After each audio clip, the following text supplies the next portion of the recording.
This morning, we submitted an initial $60 million request to the Biden-Harris administration for initial mobilization, operations, and debris recovery efforts. And I can report that as of this afternoon, the Biden-Harris administration has approved that request. We are deeply grateful to President Biden, to Secretary Buttigieg, to our federal delegation, and all of our federal partners. We're thinking about the families of Dolian Cabrera and Maynor Sandoval, who were recovered and identified yesterday. We pray for all of the victims of the Key Bridge collapse and also all of their loved ones. And our hearts are with their families, and we are so sorry about this tragedy.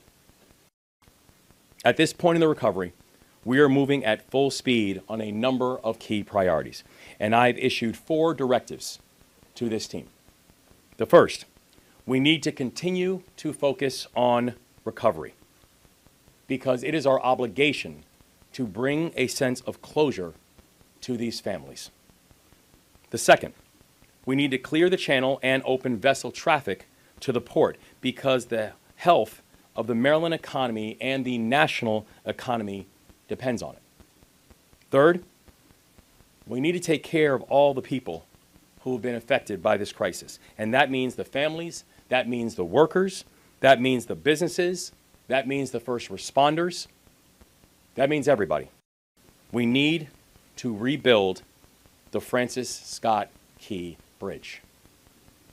Going forward, you can expect regular updates on each of these 4 directives, but I want to be clear. This work will not take hours. This work will not take days. This work will not just take weeks.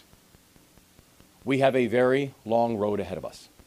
We understand that, and we're preparing. You've had a chance to see the wreckage from far away. Yesterday, we had a chance to see it up close. And when you have a chance to see that wreckage up close, you fully understand the enormity of the challenge.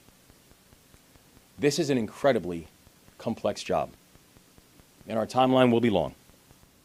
The best minds in the world are here, right now, in Baltimore.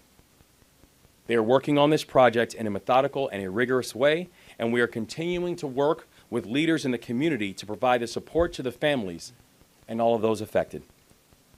To the people of this state, I say we are going to get through this because we are Maryland tough and we are Baltimore strong. Guys, thank you all. Thank you.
The U.S. government approved $60 million in relief funds for the state of Maryland on Thursday to begin rebuilding the Francis Scott Key Bridge in Baltimore. The bridge collapsed Tuesday morning after a massive cargo freighter that had lost power plowed into the structure in Baltimore Harbor. The bodies of 2 men have been recovered while 4 others are missing and presumed dead. They were conducting repairs on the bridge when it was struck. Our hearts are with their families, and we are so sorry about this tragedy. Maryland Governor Wes Moore said Thursday that recovering the missing workers and bringing closure to their families remained a top priority. He also confirmed the Biden-Harris administration had approved his state's emergency funds request on Thursday, hours after it was submitted, an extraordinarily quick relief payout after such a disaster. Maryland officials said the emergency funds would support, quote, laying the foundation for a rapid recovery, and that the state may seek more funds if needed. Federal officials have reportedly told Maryland lawmakers the final price tag for the new bridge could be much higher than the $60 million approved Thursday, at least $2 billion, but that funding to build a replacement bridge must be approved by the U.S. Congress. Moore said that there was a, quote, long road ahead to rebuild the bridge. When you have a chance to see that wreckage up close, you fully understand the enormity of the challenge. This is an incredibly complex job, and our timeline will be long. A team of experts must first assess how to dislodge the vessel, which is loaded with thousands of containers and entangled in bridge debris. Moore said the U.S. Army Corps of Engineers was bringing in the largest crane on the eastern seaboard to help with the removal.